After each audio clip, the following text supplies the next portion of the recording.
আপনি free fire game খেলেন বা না খেলেন, অ্যাটলিস্ট আপনি যদি মুসলিম ছেলেমেয়ে হয়ে থাকেন তাহলে অবশ্যই ভিডিওটি দেখে যাবেন এবং আমার অল্প কথা শুনে যাবেন প্লিজ।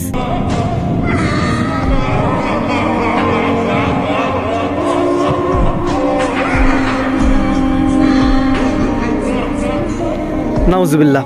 তো আমরা যেটা দেখলাম ভিডিওতে, যারা ফ্রি ফায়ার খেলেন তারা অবশ্যই বুঝে গিয়েছেন এটা ফ্রি ফায়ারের একটি স্কিন, হ্যাঁ, গ্লুওয়াল, অর্থাৎ শত্রুর হামলা থেকে বাঁচার জন্য আমরা যে স্কিনটা বা যে ওয়ালটা সামনে ফেলি এবং শত্রুপক্ষ ওই ওয়ালের উপরে গুলি করে, এটা হচ্ছে ওই একটা স্কিন। তো এটাতে কী থিম ব্যবহার করা হয়েছে? থিমটি হচ্ছে একটা দেখা যাচ্ছে এটা স্পষ্ট কোরআনের একটি থিম। এটা কোরআন আমরা এভাবে সাধারণত বাইন্ডিং বা এরকম আমরা অনেক দোকানে বা কসমেটিক্সের দোকানে আমরা দেখে থাকি, এটা কোরআনের বাইন্ডিং, কোরআনটাই এমন হয়। কিন্তু এরা মানুষকে ধোঁকা দেওয়ার জন্য উপরে যে দুইটা মাছের ছবি দিয়ে দিয়েছে, এটা জাদুবিদ্যার একটা প্রতীক, ঠিক আছে, যেন মানুষ বুঝতে না পারে, মানুষ যেন বুঝতে না পারে, এজন্য সরাসরি সাংঘর্ষিক না হয়, এজন্য এটা দিয়েছে। এটা কোরআন। আজকে যারা গেম খেলতেছো, যারা এই স্কিন যারা নিচ্ছ, যারা ফেলতেছো, অনায়াসে তারা কোরআনের উপর গুলি করতেছে। তুমি চাইলেও কোরআনে গুলি করতে হবে, তুমি না চাইলেও গুলি করতে হবে। তোমার মাথা ঠিক থাকে না, তুমি যখন গেম খেলো না, তোমার মাথাটা ঠিক থাকে না, তুমি অনায়াসে এই স্কিনের উপর গুলি করতেছো, তুমি কোরআনের উপর গুলি করতেছো, তুমি মুসলিম উম্মার হাড়ের উপরে তুমি গুলি করতেছো। আরে আজকে যদি তোমাকে বলা হয় তুমি এই স্কুলের একটা বইয়ের উপরে তুমি গুলি করো, পারবা? পারবা না।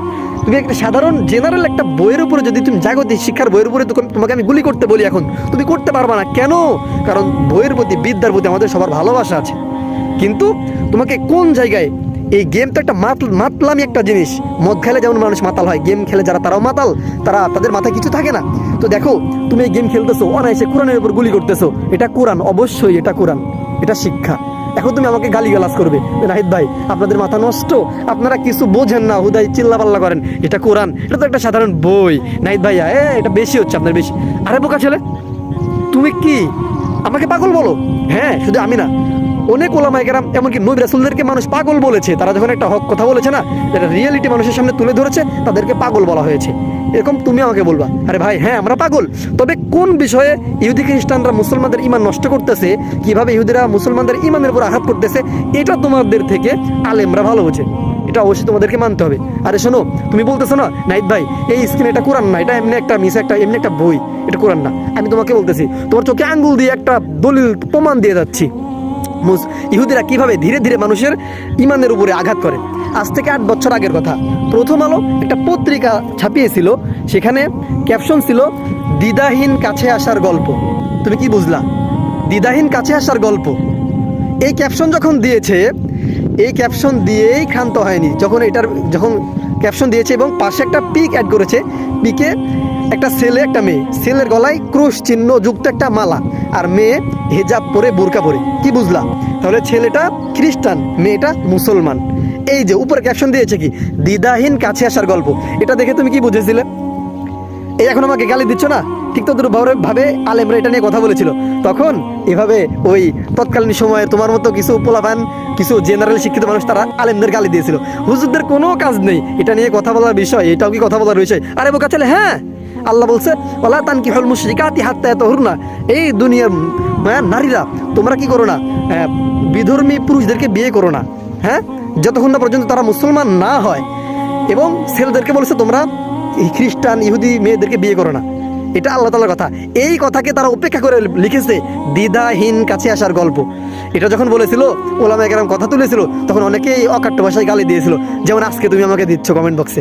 হ্যাঁ, তো দেখো এটা আলেমরা বললো, কেউ কিছু বললো না, কোনো কেউ কথা শুনলো না, এটা এমনিই ছেড়ে দিল। পরবর্তীতে আজকে 2026 সালে দেখো, আজ কোটি কোটি লক্ষ লক্ষ খ্রিস্টান মুসলমানদের মেয়েকে বেইজ্জতি করতেছে, জিনার শিকার, ধর্ষণের শিকার। গাজীপুরে কয়েকদিন আগে এক মাদ্রাসা শিক্ষার্থী, এক মেয়ে হিন্দুর সাথে ধর্ষিত হয়, তাই না? বলো, এই যে এগুলো কি হারে বাস্তবায়ন হয়েছিল, কিন্তু ওই সময় কি এটা আমরা বুঝেছিলাম? বুঝি নাই। তো আমরা এই যে ইহুদিরা অল্প একটু ধর্মের উপর আঘাত করার পরে দেখে যে এরা মুসলমানদের ব্রেন কি ঘুমিয়ে আছে না জাগ্রত। যদি ঘুমিয়ে থাকে তাহলে 2 বছর পর আরেকটু বাড়াবে, যদি এভাবেই চলে 2 বছর পর আরেকটু বাড়াবে। এমন করতে করতে একেবারে সাংঘর্ষিকভাবে মুসলমানদের ঈমানের উপর আঘাত করে, যার প্রমাণ দ্বিধাহীন কাছে আসার গল্প আজ থেকে 8 বছর আগে আমরা দেখেছিলাম। আজকে 26 এসে দেখতেছি অহরহ মুসলিম বোনদের ধর্ষণ করতেছে ইহুদি খ্রিস্টানরা। এটাই ইসলামকে অবমাননা, ইসলামকে মিশে দেওয়ার চক্রান্ত ইহুদি খ্রিস্টানদের। বোকা ছেলে, ইহুদি খ্রিস্টানরা একদিনে তোমাকে রাস্তায় নামাবে না, একদিনে তোমার ইমানকে নষ্ট করবে না। আজকে যদি তোমাকে বলা হয় তুমি কোরআনের উপর গুলি করো, তুমি পারবা না, তুমি করবা না, তোমার অন্তরে ইমান আছে। হ্যাঁ, এজন্য তারা এই কোরআনের একটা থিম বানিয়ে তারা ফ্রি ফায়ার একটা মাতলামি গেমের মধ্যে দিয়ে দিয়েছে। আজকে হাজার হাজার মুসলমানের ছেলে এই গেমটা খেলতে গিয়ে অনায়াসে অনিচ্ছাতেই সে এই কোরআনের উপরে গুলি করতেছে। এভাবে গুলি করতে করতে 5 বছর যখন চলে যাবে, 10 বছর চলে যাবে, তোমার মাইন্ড থেকে, তোমার মাথা থেকে এই চিন্তা চলে যাবে যেটা কোরআনের একটা আজমত, কোরআনের একটা মহব্বত, এখানে গুলি করা যাবে না, এই যে একটা চিন্তা এটা তোমার মাথা থেকে চলে যাবে। তখন তুমি সাইকো হয়ে যাবে। হ্যাঁ, তখন তুমি ইচ্ছা করলেই তুমি এই কিছু টাকা দিলেই তুমি কিছু টাকার বিনিময়ে কোরআনের উপর গুলি করবে। তোমার আর মাথায় থাকবে না যেটা সম্মানের বস্তু, এটা শিক্ষা, এটা বিদ্যা, এটা কোরআন, এটা আমাকে ভালোবাসতে হবে, এখানে বেয়াদবি করা যাবে না, এই চিন্তা তোমার থাকবে না। তখন তুমি অনায়াসেই কোরআনের উপর গুলি করবে। এটাই হলো ইহুদি খ্রিস্টানদের বাস্তবতা, তাদের রিয়ালিটি। ঠিক আছে, তারা এভাবেই আস্তে আস্তে মুসলমানদের ইমানের উপর আঘাত করে, তারা একদিনে করে না।